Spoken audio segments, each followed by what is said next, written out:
Assalamualaikum warahmatullahi wabarakatuh. Selamat sore semuanya buat teman-temanku yang lagi berjuang. Saya di sini akan sedikit menjelaskan tentang bagaimana pengalaman saya berjuang melawan penyakit yang dinamakan lingkaran setan, yaitu asam lambung, asientas, GERD, psikosomatik. Luar biasa teman-teman ya. Tapi alhamdulillah sekarang sudah sembuh. Ya tinggal sedikit sensasi-sensasi itu aku rasakan, tapi biarkan saja gitu. Saya tetap bekerja, saya tetap aktivitas seperti biasa teman-teman ya. Ya di sini saya akan menjelaskan sedikit, tapi jangan lupa teman-teman di subscribe, like, and share. Kalau nonton video ini jangan di skip teman-teman, kan nanti kalau dan bunyikan lonceng pemberitahuannya. Di sini saya kan barusan ini bikin channel YouTube. Nanti kalau saya buat video baru, teman-teman langsung tahu.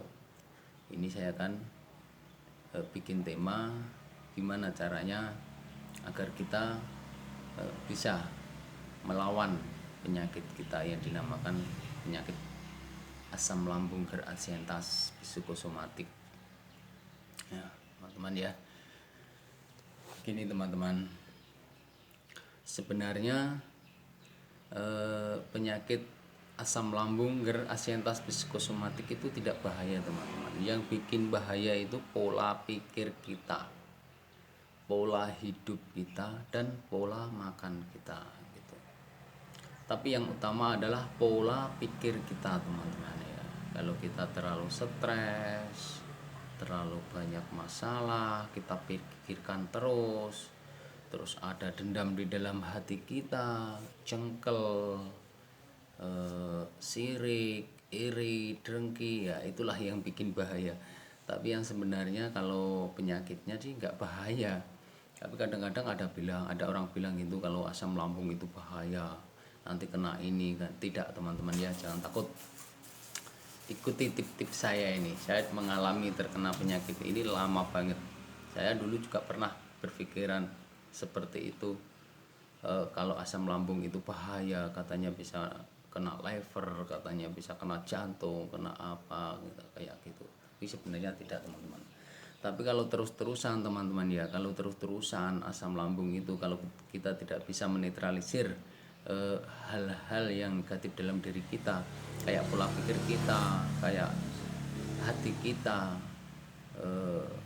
masih ada kegundahan seperti dendam, gerundel kayak gitu, pikiran kita stres, ya itu yang bikin bahaya. Nanti itu larinya ke fisik juga gitu. Itu nantinya kalau kita banyakkan pikir terus, nanti larinya ke ginjal, larinya ke lambung. Nah, kalau kita dengki terus, ya itu bisa larinya ke liver lah, kayak gitu loh teman-teman. Maka dari itu kita olah pola pikir kita, mindset kita, buang rasa-rasa yang seperti itu, kayak iri, dengki, riak, dendam, emosi, marah-marah kayak gitu. Lepaskan semua, rilekkan dalam diri kita agar tubuh kita ini tetap sehat, tidak kebebanan sesuatu apapun. Karena dari 90% itu penyakit itu disebabkan dalam pola pikir kita, pikiran kita sendiri teman-teman ya, bukan dari apa. Kalau kita selalu damai, selalu tenang, selalu rileks, tubuh ini terasa enteng, terasa ringan, nggak kebebanan.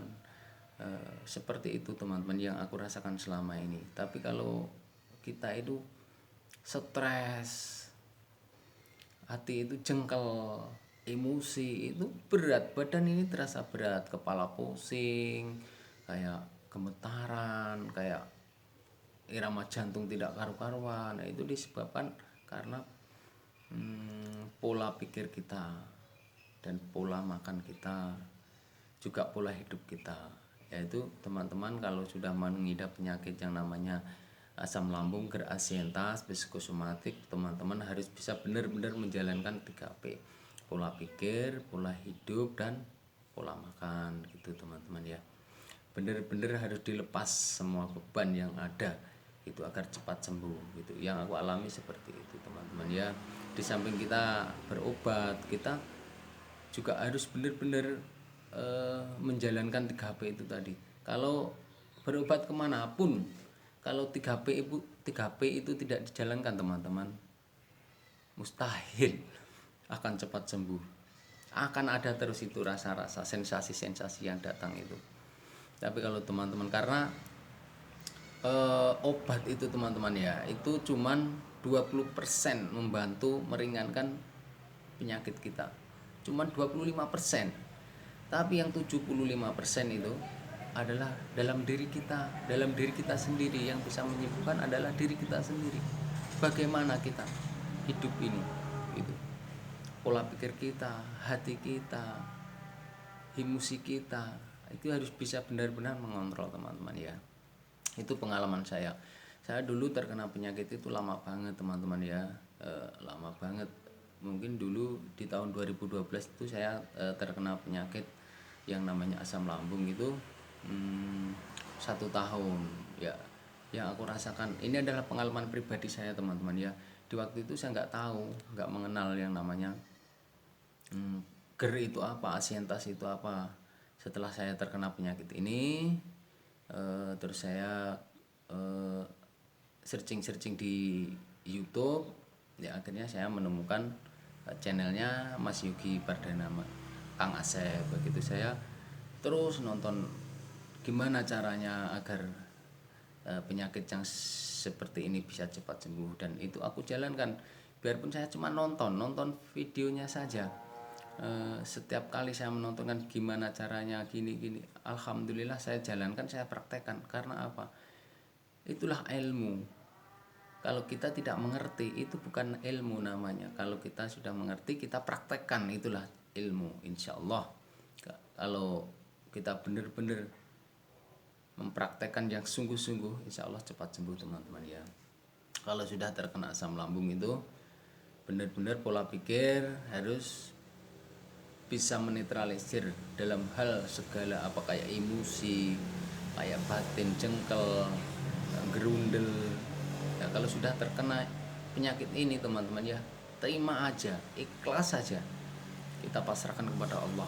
Kita sering berdoa kepada Allah, mungkin ini suatu ujian, mungkin di sini suatu cobaan, karena belum tentu kalau kita diberikan sehat terus, belum tentu kita akan bisa seperti yang sekarang ini, bisa tobat, bisa menghilangkan sifat jelek ya, bisa menghilangkan sifat pemarah, bisa menghilangkan iri, dengki ya. Belum tentu, mungkin kita akan terus bergulat dengan kedengkian dalam hati, keemosian dalam hati itu. Karena kita diberikan penyakit ini, kita tidak bisa apa-apa, kita tidak berdaya ya. Itulah kita kembali kepada Allah. Allah masih menyayangi kita, termasuk teman-teman ya, ikhlaskan saja. Itu termasuk hidayah, itu hidayah supaya kita lebih baik lagi ke depannya, bisa berintrospeksi diri lagi, dan bisa membuang sifat-sifat yang jelek seperti iri, dengki, riak, sombong, takabur, kayak begitu teman-teman ya. Itu suatu sifat yang jelek. Kalau Allah memberikan penyakit ini kepada Anda ya, terima aja, ikhlas aja, ridho aja, karena ridhanya Allah itu ridhamu juga. Ridhomu itu ridhonya Allah gitu. Kalau kamu tidak ridho, Allah tidak bakalan ridho. Karena apa? Yang kita cari di dunia ini adalah keridhaan Allah. Yang bisa menyelamatkan kita di dunia dan di akhirat ini adalah keridhaan Allah. Bukan ibadah kita, bukan sholat kita, bukan ngaji kita. Yang bisa menyelamatkan itu ridhonya Allah. Carilah ridho Allah. Maka dari itu, apapun yang terjadi di dalam dunia ini kepada diri Anda, ya sakit, ya banyak hutang, ya segala macam masalah, ya terima aja dengan ikhlas, ridho dan ridho kepada Allah. mungkin itu sudah menjadi kehendaknya. Itu mungkin jalan yang terbaik bagi kita untuk memperbaiki diri kita gitu ya. Kukira cukup sekian teman-teman ya. Jangan lupa di subscribe, di like, bunyikan loncengnya. Setiap saya membuat video, ntar teman-teman bisa langsung tahu gitu. Kalau nonton video ini jangan di skip teman ya, sampai habis gitu, jangan dipercepat kayak gitu. Misalnya saya akan membuat konten-konten ya seputar gimana caranya menghilangkan ibaratnya itu melawan segala sesuatu penyakit, segala macam penyakit gitu ya. Akhiri salam, assalamualaikum warahmatullahi wabarakatuh.